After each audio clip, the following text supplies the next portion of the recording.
First of all, I'd like to go say Merry Christmas, everybody, and anybody who celebrates another holiday like Kwanzaa or Hanukkah or Ramadan, Eid. Happy holiday season. Um, the NFL does not care if the AFC North is clinched in week 17 instead of week 18 because ultimately a few things are going to be decided in the final week of the season. There are plenty of divisions up for grabs in the final week of the season, starting with the NFC West. That's number one. And because the Broncos lost, and if the Chargers, Herbert gets a revenge game against the Texans, for that 4 interception playoff game, then suddenly you're dealing with a situation where the Chargers could play for the AFC West in Week 18. Number three, the NFC South. If the Bucks respond, if the Panthers lose against the Seahawks, then that's a third division that's up for grabs in the final week of the season. Obviously, home field on both sides probably won't be decided until week 18. That's why the NFL doesn't care about the AFC North because there are plenty of other divisions and playoff spots to go about in the final week of the season. Even though the Packers clinched their playoff berth, it doesn't mean they have nothing to play for under the scenario of the Bears losing against the 49ers, because if the Bears lose against the 49ers, then the Packers don't have to rest their players. Technically, the Packers would be still in contention for the NFC North in the final week of the season. If the Bears are what are they? 10-5 or something? Hold on a second. So Packers win. They beat the trash Ravens, and believe me, Lamar Jackson is cooked. His back is hurt. He couldn't even come back in the game. I was playing billiards at this sports grill, so I was playing pool, during the third and fourth quarter. So I wasn't really looking at the TV all the time. So, but Bears would be 11-5. Packers would be 10-5. So they both had the same amount of losses. It's the one tie. And basically, if Packers beat Vikings and Bears lose against Lions, which I don't think they do, then basically Chicago's going to win the division if they don't lose the final week of the season against the Lions.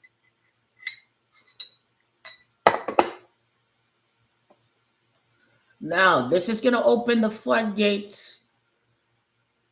Home field throughout the playoffs and the NFC, but let's not forget that teams don't make it to home Super Bowls outside of pandemic years. So the 49ers are fried. The Packers get another chance at the 49ers. They were whipping their ass a couple years ago. Remember, they were up 21-14. The Packers basically, they had that game. At this time, they get them without a Nick Bosa, without a Fred Warner. So that game is going to be much easier compared to 2 years ago. You see, Brock the Fraud Purdy is going to fall to 4-3 in the playoffs if he's the number one seed because the Packers is 43. This is an easy call.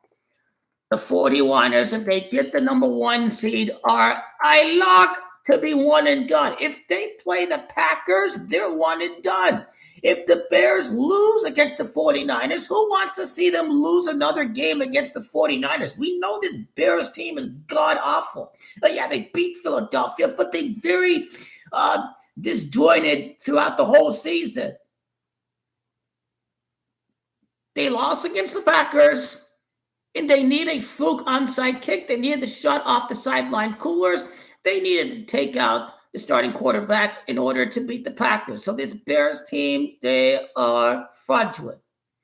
And this just set up the stage in the wild card for the Jordan Love revenge game. Yours truly, thank you. Number 2 against number 7. This ain't no 6-7 no more. This is 2-7. 2-7. We have 2-7 instead of 6-7.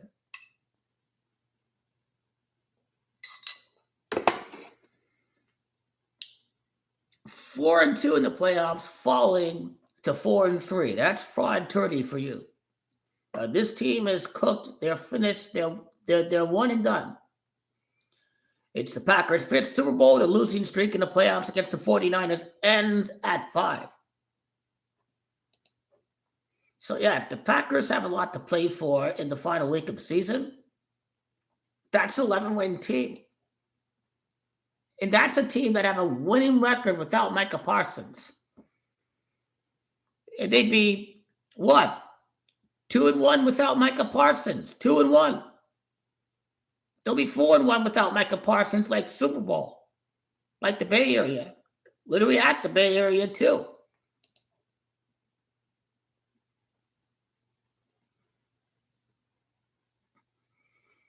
Eight and 3 on the road is basically the big football number in Gematria. 83 does equal, after they clinch against the Ravens, they play every game on the road. They'll finish 8 and 3 on the road, excluding the neutral site at the Super Bowl. Packers finish with that 6 and 2 at home. Like, this could be easy. The Packers are easy luck on Saturday. I won't.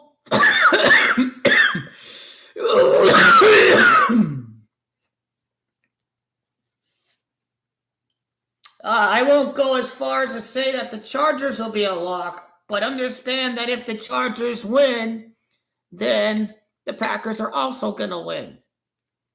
And the Chargers win, then they basically guarantee that the AFC West is literally going to be up for grabs week 18. So they don't need the AFC North. It's a dumpster fire anyways. Lamar Jackson's career is over.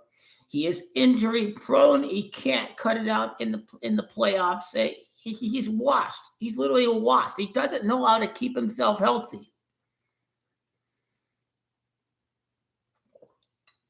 His O-line's not as bad as Joe Burrow's offensive line.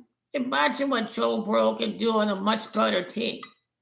It seems like the establishment is kind of pushing Joe Burrow to get traded. Media likes rumors. You understand the media, they're pushing Joe Burrow gets traded. They try to interpret whatever cryptic comments that Joe Burrow makes. But there may come a point in time where Joe Burrow will kind of find a profound joy in football again. Basically, he just has to have a good offensive line, and the joy in football is going to come back for Joe Burrow. It will. And there's no doubt the NFL is rigged to the core and up the ass of LA if they somehow send Joe Burrow to the LA Rams. And,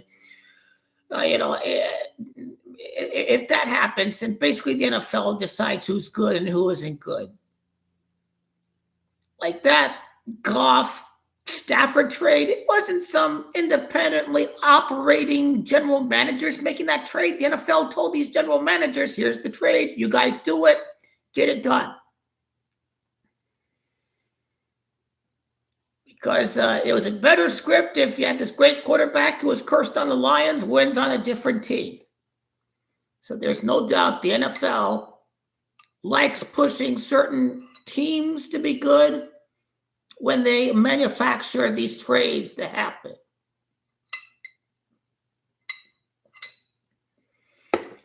It's a good old humiliation ritual for good old Jerry Jones. He tried to have his own Pepsi deal, Jerry Jones, in the NFL. You see, they were sponsored by Coke. And the Cowboys thought they could have their own deal with Pepsi. That's pretty much why the NFL owners hate Jerry Jones, is because he wanted to kind of do it behind the NFL's back and make his own sponsorship deal with Pepsi. And this angered the NFL. If you wonder why the Cowboys are this bad, that's probably it right there. They were upset at Jerry that he was going against their sponsorship with Coke.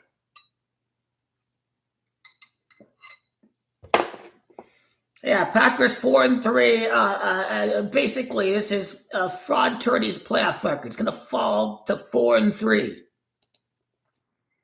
What's interesting is Kyle Shanahan's playoff record is at 8-4.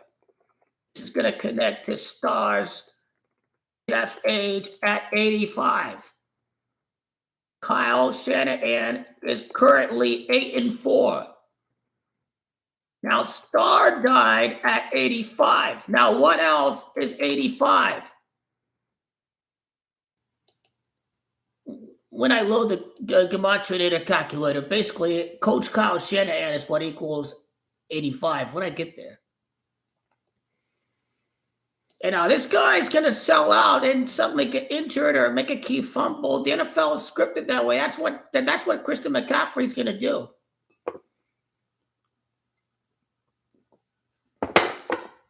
Jordan Love's second playoff game of his career. He only loses against 3. It's like NFL wanted that Chiefs 49ers Super Bowl, but the Packers are all playing them through the whole game, too. I'm not going to forget about that. They know they can come in and whip their ass because they know they pretty much did 2 years ago.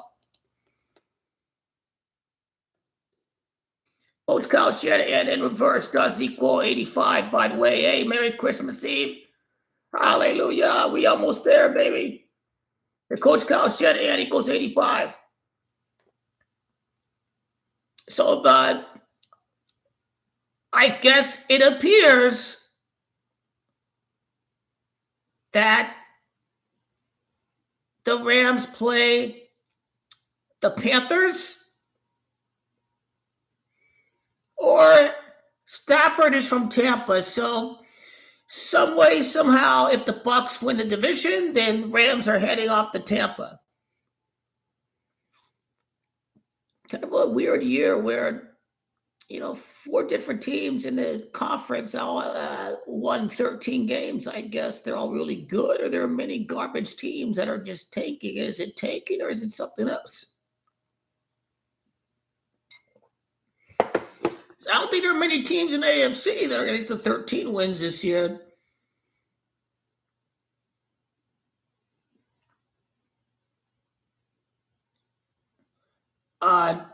So I think it appears that Rams Eagles is the second divisional matchup.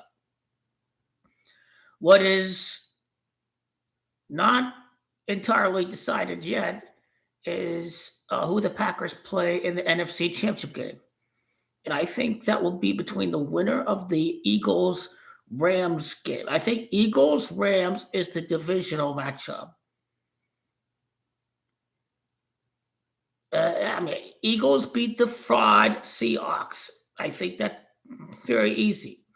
I think the narrative is the Seahawks have a great road record, and then that goes away entirely.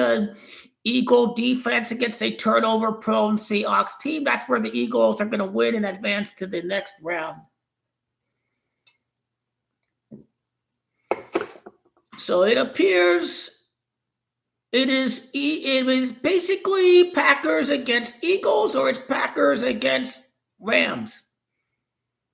Either way, it'd be a number 7 against a top 3 seed in the conference. They would beat the top 2 and before they even make it to the conference championship round. Now, Rams are not winning anything this year. And that just doesn't happen. They're not going to win. The Rams are going to lose again. They're not going to have the hated rival of the Winers win at the 40 Winers Stadium. That's just not going to happen. The only team that they let that happen to is the Raiders, but that's because Al Davis was against the merger, and the NFL had it all out for the Raiders for decades because of that. Because Al Davis wanted to keep the AFL. He didn't want to. He was against merging with the NFL, so that's why they hate the Raiders. The Raiders are the only team that they'll let that happen to. Maybe they hate Mark Davis. They want to force him out. These guys are elitist billionaires, and this guy doesn't have much equity, so they may look down on Mark Davis because of that. he just doesn't have much liquidity, so they look down on this guy because he drives a beat up car and he can't get a proper haircut. I don't think he may have been smart enough to get a new stadium, but I think they look down on this guy. I think the 31 other owners.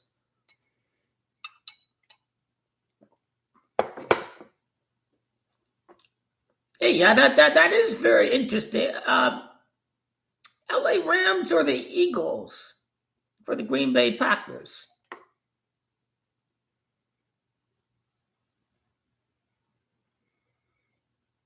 I guess the answer lies with Jordan Love's win record.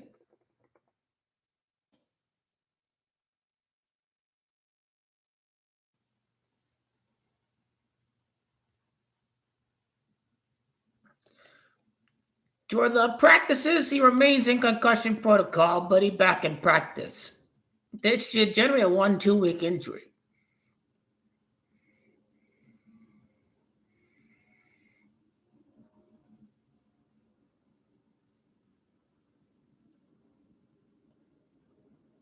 I definitely Jordan Love is much more likely to play than Lamar Jackson. This guy is beat up. He hurt his back.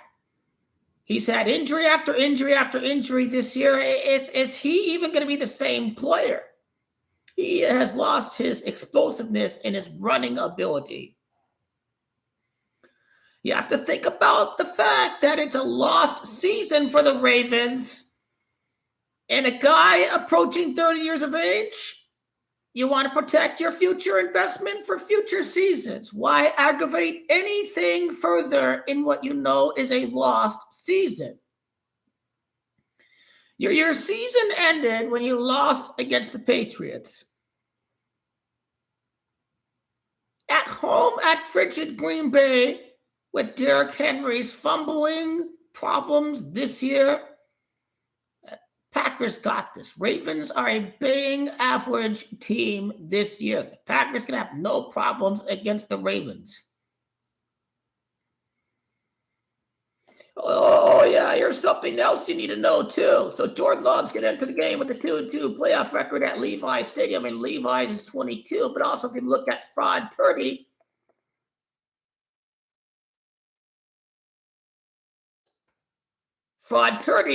Brock has come on to 32. Jordan Love improves to 3-2 in the playoffs right after he beats the third quarterback on the 49ers. Eagles is Camacho 32. I would love to see Packers against Rams, but I think realistically it's probably Packers against Eagles.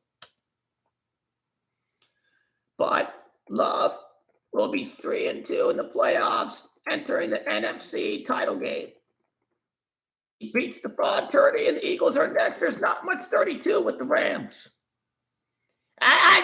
Joe, I understand. Their defense is suspect. That's going to be their downfall when the playoff starts. The Packers have a better all-around defense than San Francisco. They're not a one-man pony show with Nick Bosa, are they? You get rid of Micah Parsons. The Packers had the number 6 defense in football last year. They're not reliant on one guy whatsoever. There is one good safety that Tom Brady was talking about that is close to returning from injury for the Green Bay Packers side. I don't know his name, but anyways, the Packer defense is just not overly reliant on one player in the way that the San Francisco defense is. And that little 49er fan on my channel is talking about we're going to outscore teams in the playoffs. I mean, that's not how the playoffs works. You're going to outscore scrub teams like the Colts and the Titans in the regular season, but in the playoffs, you're just not going to score every time. Your defense has to step up, and that's going to be the downfall of the 49ers is their defense can't stop people. There'll be elite defenses in the playoffs. They're going to easily shut down San Francisco's offense. You look at the Fraud 49ers and their schedule. The Colts were legit garbage. They're 8-2. They're losing every game. Who have they played? The Colts, garbage. Titans, garbage. The Browns with Shador, trash. Bryce Young, yes, he's garbage. The Panthers are one of the fakest teams in football this year. Certainly, the Panthers are one of the most manufactured teams in football, and they only beat the Cardinals, and they got throttled by the Rams, and they beat the Giants, and they got throttled by the Texans. This team is high on fraud alert. This team is nobody's. NFC West has greatly benefited from cupcake powder puff schedules. No tough teams in the AFC that they're going up against. Most of them played the Texans early in the season before they started getting their hot streak. They don't go up against elite quarterbacks in the AFC. They hardly play any elite team in the NFC outside of their division. They're all basically frauds. NFL needs 49ers to win on Sunday so the Packers could have something to play for the last week of the season. That is the NFC North. But I think the Bears handled the business against the Lions, obviously. They can't eliminate them from the playoffs. I think the Lions are cooked after the Packers win on the 27th day. It's that 27 enigma again. Is it 6-7? We got 2-7, baby. You know, the little young kids saying 6-7. Mahomes was 6-7 before. He had his ACL injury. He finished 6-7 this season. I'm not kidding. He finished 6-7 this season. Patrick Mahomes straight out of 6-7. Scripted. You see, it's about 2-7. It's about that enigma with every Packer quarterback's first Super Bowl championship, and that's what's going to happen basically throughout the entire playoffs. And then one of the most unpredictable regular seasons in recent memory is going to end in very unpredictable fashion through January and February. But anyone who's tired of the Chiefs, the NFL is guaranteed to make this playoff something very, very extra special. Yes, I am. You know, a very stuffy throat. You know, it's going to be gone hopefully in a few days. You know, but drink something warm. You know, so hopefully it'll go away. May have to mask up on Christmas, but I always get sick right around Christmas. Like last year, I got sick on the 26th, and this year I got sick like 2 days ago. So yeah, it sucks, but it's not going to stop me from celebrating the holidays. So I think I said what I needed to say. We'll see how the scenarios. What is at stake? You know, and I think there are plenty of divisions that are going to be decided in the final week of the season that the AFC North is just not going to be needed. And I think that they want the Packers basically. I think the Packers play in the morning on week 18, and then the Bears are going to play later because like Packers can win and they can watch that game and kind of root for the Lions, I guess. To hope that they win the NFC North. You know how they move games around for week 18. So they're going to ensure that there's as much to play for realistically as possible for the final week of the season. But they already got the NFC South. They don't care about the NFC North. Do they want a dumpster fire Steelers playoff game? They know how old and banged up Aaron Rodgers is, so I think the NFL is going to try to give Aaron Rodgers some rest. They can allow Aaron Rodgers to sit out week 18 if they clinch with the Ravens loss. I think they clinch division, and if Aaron Rodgers is banged up playing in week 18, if he gets a week of rest, then it may mean like the Steelers may be a better presentable product if Rodgers gets like a mini bye or whatever, if there's nothing to play for.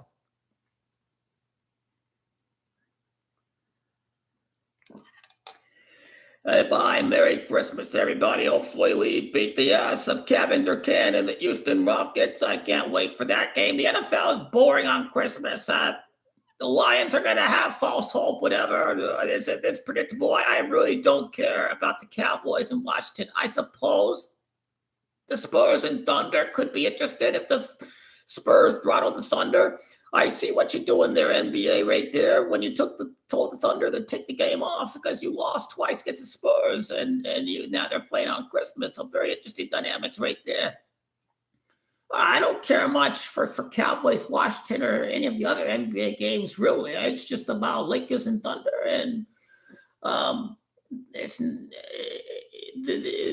it's not the season for giving for the NFL because they want to shut people out of the games. They require a Netflix subscription, which it's all good. I got the bub streams or whatever. I'm really good at that, so I don't rely on bub streams ordinarily, but like for Saturday, like it, they got on Peacock, and I'm not gonna subscribe to Peacock, so I'll find a buffer screen on the internet and watch the game that way, and boom, and boom.